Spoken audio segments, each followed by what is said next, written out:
Well, I'm here with Okay. Maja Radovanlija, who is a guitar faculty at the University of Minnesota and has performed pretty much around the world solo and in chamber ensembles as a classical guitarist, and won the first prize in the international competition in Bulgaria in undergrad, and currently performs in the Minneapolis Guitar Society. Minneapolis Guitar Quartet. I did that. Oh, I performed for society also with Also for the, quartet. yeah. Many Excellent. Well, welcome, times. Maya, and thanks for Yes. chatting today. Thank you for having me. Yeah. Thanks for inviting me. So if I remember correctly, I met you. We were performing on the same Guitar Society recital, and I heard somebody Yes. warming up in the hallway, just doing the most amazing tremolo technique, and I was Oh, like, thank you. who is that? Right. We performed, yes, it was Society, Minnesota Guitar Society concert, or there were a few, maybe two or three, hmm a Ciola or something like that. And then I Yeah. was, Well, I had similar impression. I thought, oh, who plays this amazing arrangement of what was it? My favorite things or oh something. yeah, that's You right. did something like that. Yeah. I really liked your arrangement. Oh, thank you.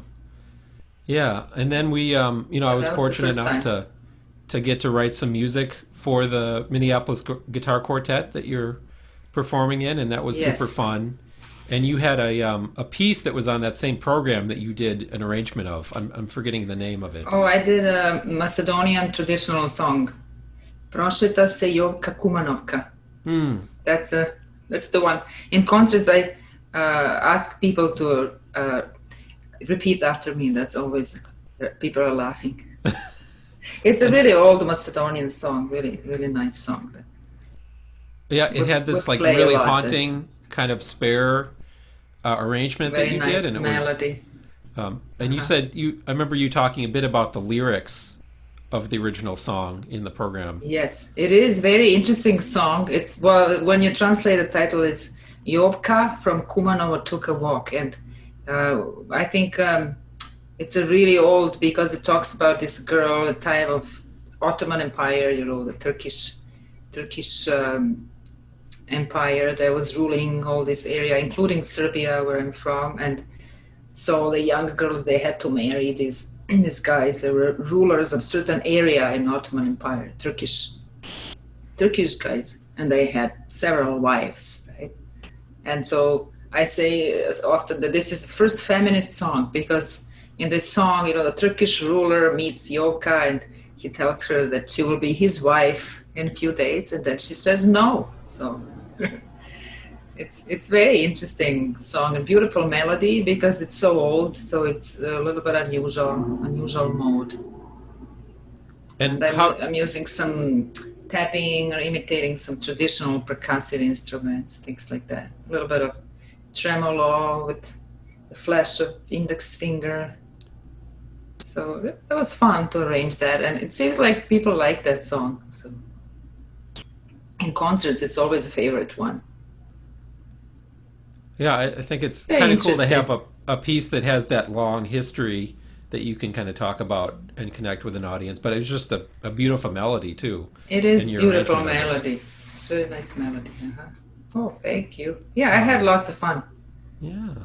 And arranging now these. I kind of early on, I was aware when I met you that you do a lot of are involved in a lot of improvisation Uh-huh. and kind of new music, which I thought was pretty cool. And that Yes. was kind of new to me, knowing relatively little about the classical guitar world. Right. It is unusual. I mean, there are not too many classical guitarists out there that are into improv. I mean, there are lots of people that play a variety of styles, right? So improvise in jazz style or flamenco, or there's some crossover. But I am mostly interested in really free improv. So I don't know what would be a reference to that, but lots of extended techniques, and you kind of just find yourself in the room with people that you never met before, and then you just play together. So whatever happens, that is my favorite. my favorite improv, but it's not far away from any kind of commercial music, and you cannot just be a guitar improviser and make a living with that. So, but it's fun to do that. It's when I go back to Serbia, I do a lot. There's some people that record freely improvised music. So I think I play a little more there. It's just the scene is really big back in Belgrade and another little city that I visit. So, but here also there was a ISAM festival last year, International Society of Improvised Music. The festival was at Augsburg College, and it was great. People from all over the world. And did you have? Were you teaching at that as well? I had one performance, which was kind of like open for performance for. So we had other improvisers joining. It was an interesting project, a little bit interdisciplinary. We had video. One visual artist from Serbia. She sent her video from Belgrade that we were reacting to in improv, and then we had also this artist here who made was interesting community engaging project of his. He made what do you say, some kind of flutes and wind instruments, wind instruments made of how do you say that? That's part of the gun barrel. Is a barrel? Oh, the scary looking part. Yes. And he got that from North Minneapolis, from police department, actually. He just collected that. Wow. And so he made these, scary looking wind instruments that few students from university, they learned how to play, or, just transfer the technique from the saxophone and clarinet. And so that was very interesting project. He's from Iran, this artist. So that, thinking about war and that kind of violence for him, it's important. So that's his work is going in that direction. Fascinating. So and that could be interesting for today, right? With this whole story. I think I did that last year. Yeah, that's interesting. And it sounds like there's a lot of, I was going to ask you, since it sounds like there's a lot of kind of violence and unrest in Belgrade right now. Right now, yes. This past few days, people were protesting, and there was really strong response from the government, like never before. I don't think that ever happened. The police had really, it sounds like, they could just do whatever. They were beating up people on the street, really cruel. And today there's nothing you can hide anymore. The people with their smartphones everywhere, recording from their balconies. It looks scary, really, but it's just I don't know what is happening in the world. It's really insane that policing is happening there. Do you have any family members or friends that you know that were kind of directly impacted by those conflicts with the police? I have some friends that were there. I think they were lucky they didn't get the indirect conflict, but they were there. I mean, people just went out to protest.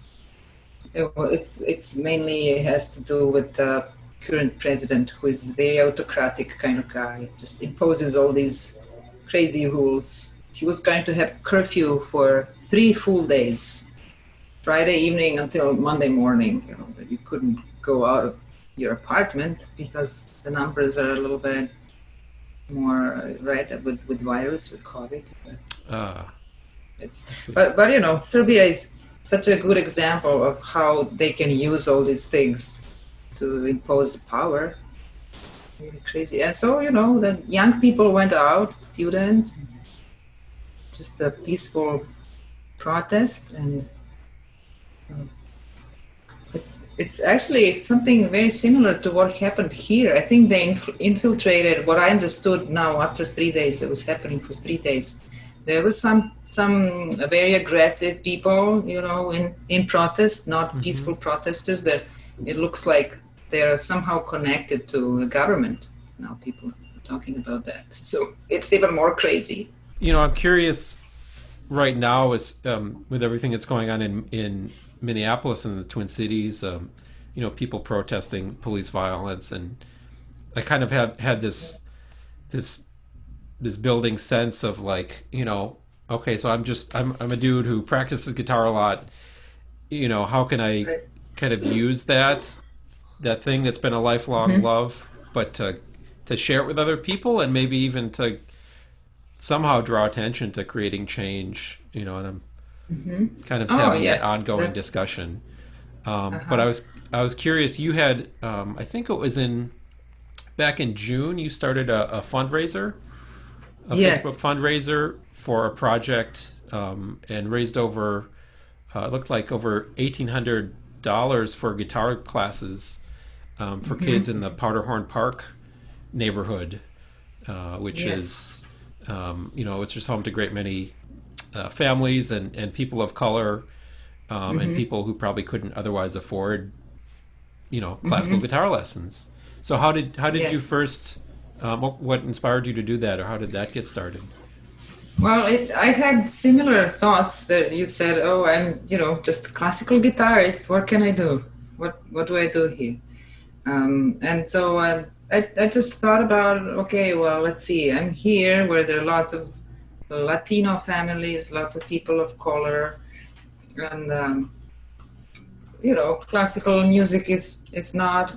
Classical music lessons are expensive. You have to buy instrument. You have to pay lessons every week.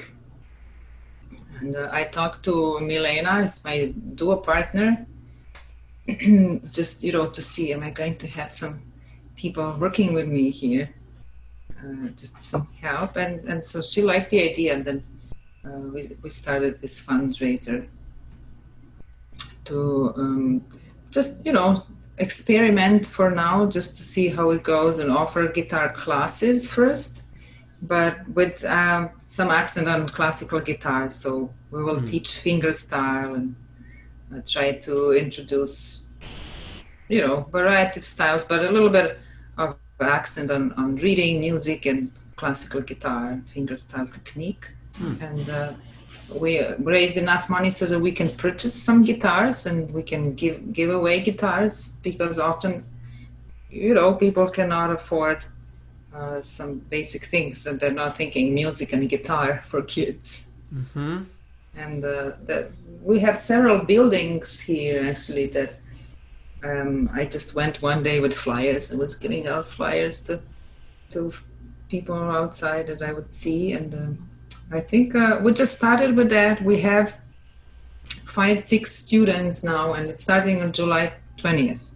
So hopefully we'll have some more. And I'm just working on promoting a little bit and talking about it to neighbors.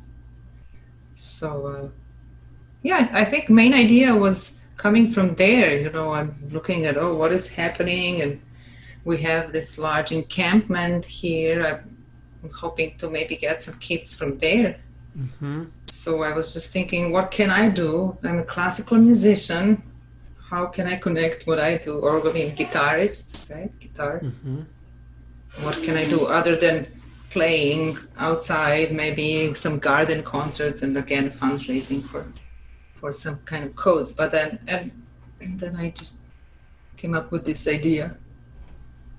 It was yeah, we'll just experiment. We'll see how it will go. And well, I got a little bit of sense of really community that is offering lots of interesting things. Now Powderhorn Park is very interesting in that way, especially after all these events.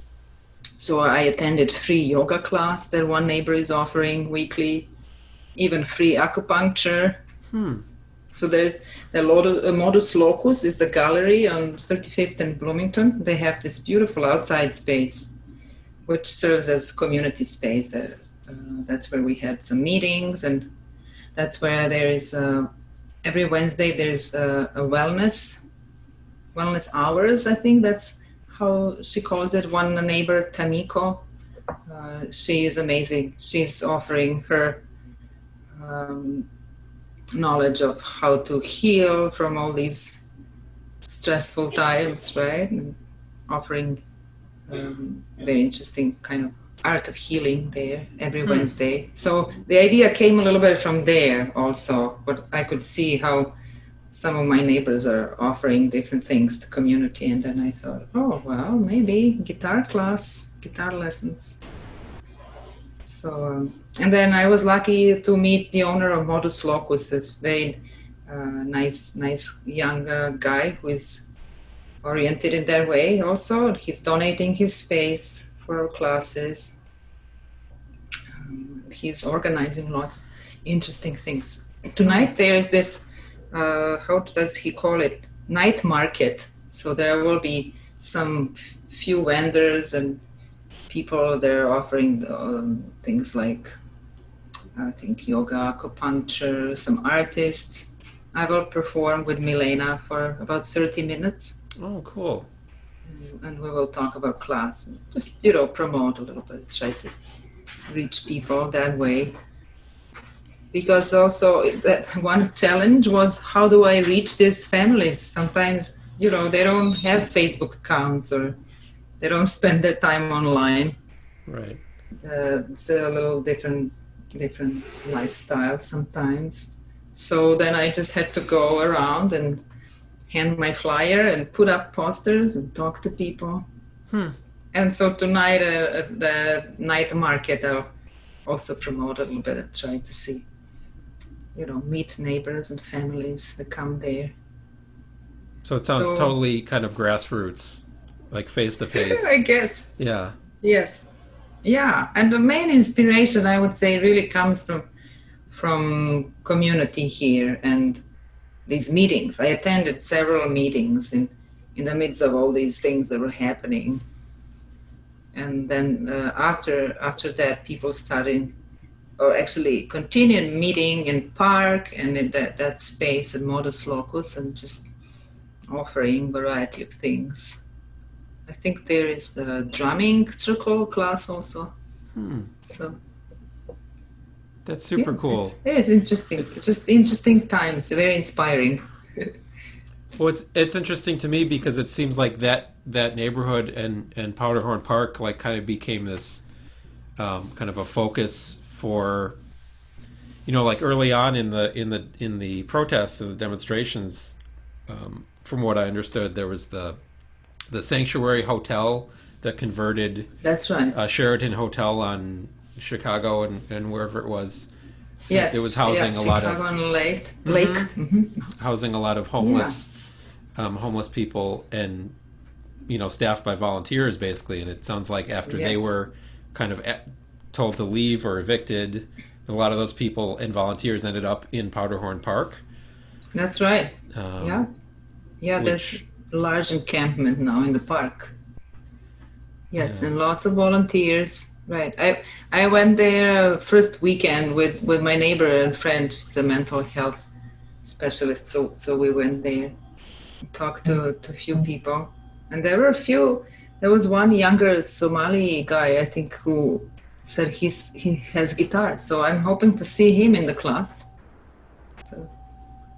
So did you have a meeting for the class specifically before? I know you said the classes start on the 20th, I think. July 20th. We did have one this week on Monday. We had an initial meeting where we met a few students. It's pretty interested students. But tonight again, I'm hoping to meet lots of people and just try to talk to people about it and get the word out. Maybe, I don't know, when you say free class and people don't really, they don't believe them. Maybe it's like, oh, really? If it's free, like, is it? Yeah, right. I see that. But it's not free because it's people donated a lot of money. People donated, right? Time, yeah. That's right. And I will have Milena and the band, guitarist from Minneapolis Guitar Quartet. They will start with beginning classes. Two of them will teach, and so they're not going to teach for free. I mean, some part of funding is going to them for teaching time, and then one part for buying guitars. Hmm. So that's for now like that. I'm thinking later maybe if we see that there is lots of interest and the kids want to continue, then maybe it could grow into non-profit organization and just look for some grants and collaborate with Modus Locus. They do lots of things like that already. It's like a non-profit gallery art space. So Yeah, I'll definitely have we'll to see where it goes. check them out. I do have Okay. a like kind of a kid-sized nylon string guitar. I should send your way, 3/4 size or Oh, something.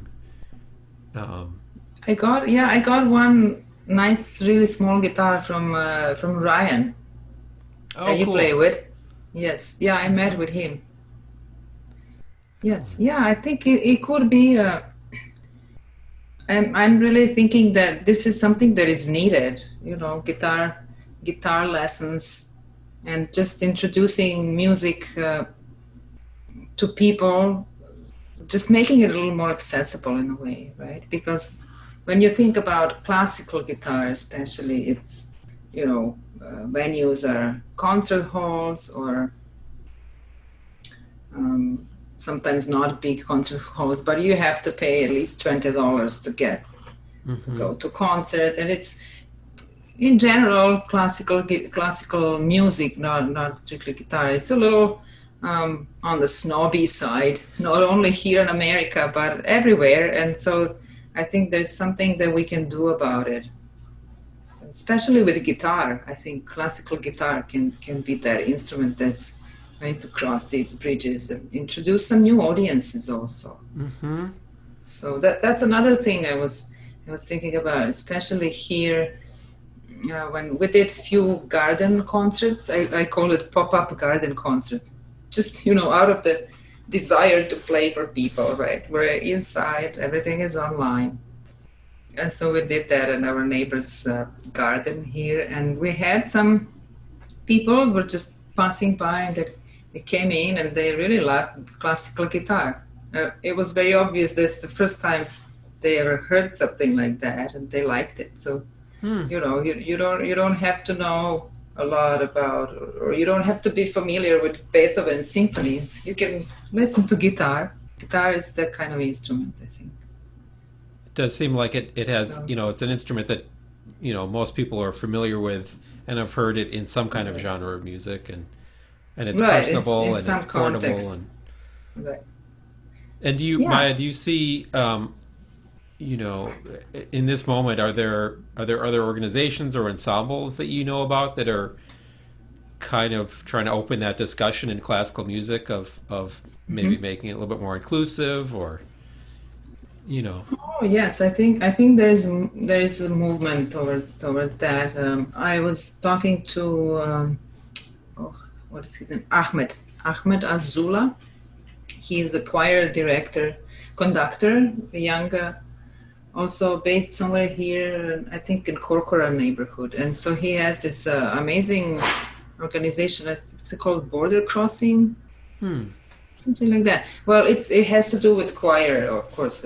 He was putting up concerts of new music with choir, and now he is involved in also starting some kind of music lessons and some coaching voice mostly for communities that cannot afford. I think they did lots of concerts. They were going out, did concerts, at some unusual venues outside also.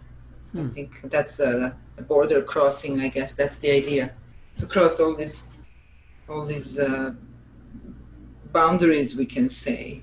Right? When you say classical music, then you think, oh, okay, you have to dress nicely and go to a concert, and right. But it doesn't have to be like that. So I think it is moving in that direction. Or I see even Minnesota Orchestra, they're putting up these pop concerts.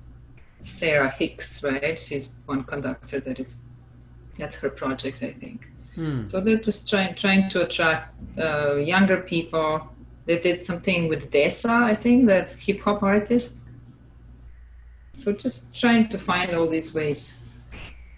Of course, orchestra is not as mobile as guitar, so that's Right. not so easy. Yeah, it seems like But yeah, now, I think it's especially with the pandemic too, like guitar just seems like a good vehicle. It's so portable, and you hmm can play it solo. There's so much music written right. for solo or small ensemble That's right. that's safe to Right. perform outside in. That's right. Whereas an Yeah, orchestra is I did. probably not so practical right now. Yes. Yeah, and they need rehearsals, and it's just lots of people. Right. Right. Hmm. Yeah, I think yeah, could be a good time for guitar actually. I like To that. yes, use guitar as a way to get to new audiences or offer lessons to communities that would not be exposed to guitar, especially probably not classical guitar. Is there a website or a link to the guitar classes, either where people can sign up to attend or where people can donate to it? Um, I only have that Facebook page Hmm. that is linked to my Facebook page. It's I think I call it beginning classical guitar lessons or something like that. Powderhorn Park neighborhood. I still have to work a little bit on the uh, presence in just to promote it a little more. We Hmm. just got the name. I think I will call it Powderhorn Community Guitar Project for now. Hmm. So maybe we'll Okay. make a separate guitar Facebook page only for that project. Yeah, it's still kind of new, very green, just experimenting like a pilot project in some ways Hmm. for this summer. So this summer we will only have two classes. It looks like one class will have some younger adults and older kids and teenagers, mostly 14 to 18 years old. It looks like that, and one group for younger kids. Gotcha. So it's starting like that. It will be on Mondays at 2 p.m. and 3 p.m. But you can just share a flyer and always just give my email if people are interested. Cool. That's the easiest way. Just send me an email and we can connect. That makes sense. And do you is there a website for your personal performances and your videos and samples of your work too that you send people to? Yes, yeah, I have website. It's Radovanlija.net. Perfect. And I'll put when I finish editing the video, I'll put that in the description. People can check it out. Yes, yeah, we just started with the Milena and we have Guitar Duo. That's kind of new project also. So we don't have website yet, but Oh, there are some YouTube videos. We were performing for online guitar festival recently, so we recorded few videos. There is a Macedonian girl, my arrangement of a Macedonian piece for two guitars. well, thanks, Maya. I Yeah. appreciate you taking the time to chat Oh, about this, thank and you. I'll send people your way for sure to check out Yes. the guitar Yeah. classes and the new videos. Yeah, and I hope it will grow. So we can have some flamenco guitar That would also be if awesome. you want to join us. Yeah, Yes. yeah. I think Yeah, it would be nice to have different styles. there's just one. I haven't, to be honest, I haven't performed in the last 4 months in front of an Right. audience, so it's just a strange time. But I think Zurango, the dance company in Minneapolis, is they're going to schedule some outdoor events, so we'll see how Oh, well, that that sounds goes. great. Yeah, Yes. Yeah, now but it's with a strange mask and times. Right. You have to be creative to come up with, oh, what do we do? How do we perform hmm. still? Right.